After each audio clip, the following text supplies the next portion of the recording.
BTC हालामाव हरखाब दुखुनि खौराङा बयखौबो सोमोनांहोदों। Btclaनि लेङाइ बुंथिगिरि बिजितगोरा नार्जारिया थांनाय मोनाबिलियाव गावखौनो फोजोबना लायो।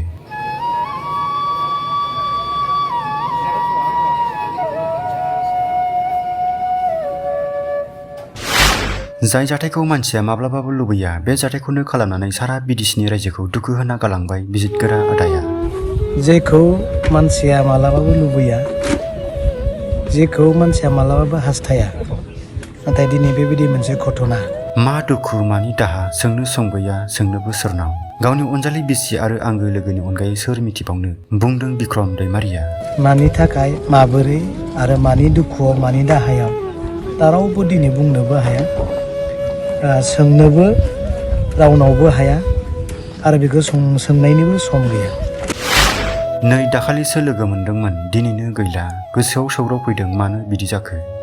दुखुजों फोरमायो बिक्रम दैमारिया। नै दाखालि बावैसो खामानि दामानिनि रायलायनानै मोनसे दायित्व होनानै जों खामानि मावहोदोंमोन। माने बेबायदि बेक्तिया दिनै जोंखौ नागारनानै थांदों।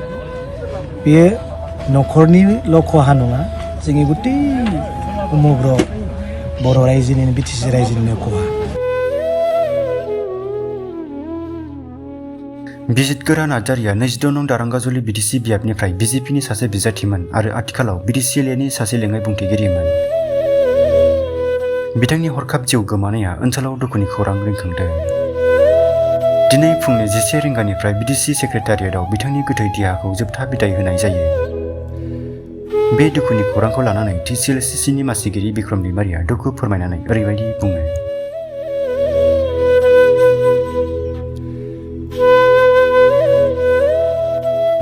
जेखौ मानसिया मालाबाबो लुबैया, जेखौ मानसिया मालाबाबो हास्थाया, नाथाय दिनै बेबायदि मोनसे घटना जाथाय जों जानायखौ नुनो मोनदों। बयजोंबो मिथिजानाय, बयजोंबो अनजानाय, बयजोंबो गोरोबलायनानै थाग्रा सासे बेक्ति दिनै बिजितगोरा नार्जारि सारा रुंसारि जादों।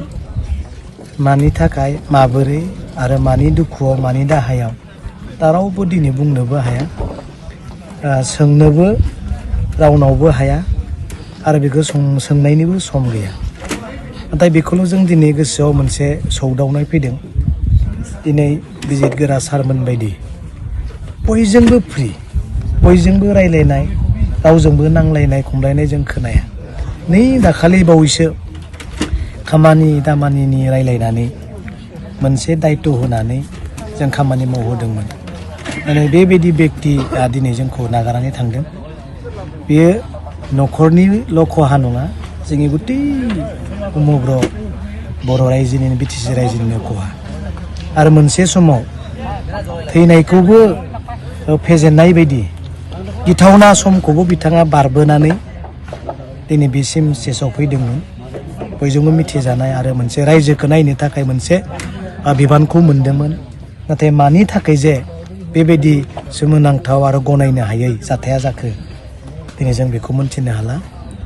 गमामायैनो जों सानफ्रोमबो लोगो मोनज्लायबाय थानायखाय गोसोआव मोनसे सौग्राव फैबाय थादों। माने नंगौना नङा सिमां बायदि जाबाय थादों। नै दाखालि बावैसो जों लोगो मोननाय, रायज्लायनाय।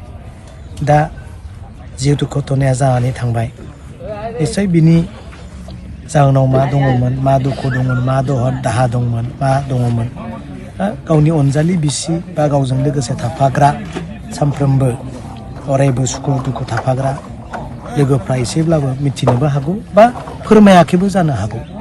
आरो गावनि अनजालि बिसि बा गावनि आंगो लोगोनोनो जुदि फोरमायना लायाखैबा इसोरनि अनगायै आरो सोरथो मिथिबावो। दा मोनसे दाहा फैबाय, गोसोआव सानखांनाय फैदों। बिनिखायनो दिनै जों लोगो मोनाखिसैब्लाबो क'क्राझाराव लांदों आरो गोबां रायजोजों जिहेतु रिलेसना मोजांमोन, बिथांमोना नायनो लुबैदों आरो जोबथा बिदाय होनो लुबैदों। दा जोंहा दिनै गावनिनो आंगो दैदेनगिरि बिस्वजित दैमारि सार दंफैयो। बेफोर दुखुजों बुंफबदों। जोङो साफ्रोमनि महर मुस्रियाव जों हमदांनानै मोनदों। बयबो माने गोसोआव मोनसे समखिखांनाय आरो दुखु फैदों। जेखिजाया बिथांनि जिउ आरो जिउमाया, न'खरा इसोरजों अनसायजाथों, बेखौनो जों खावलायगोन। आरो बेबायदि आनफर्चुनेट घटनाफोरा जानायनि सिगां जों बयबो जेन साग्रिद जायो बयखौबो दुखु होनाय जायो नै जों बिटिसि रायजोआनो दिनै गोबां गाबदों दुखु मोनदों दा जेखिजाया इसोरा बिनि सायाव सोरगोआव आलो गोजोनै जायगा होथों आरो न'खरनि बै बाहागिफोरखौ मोजाङै लाखिथों। News Desk, Btcla 12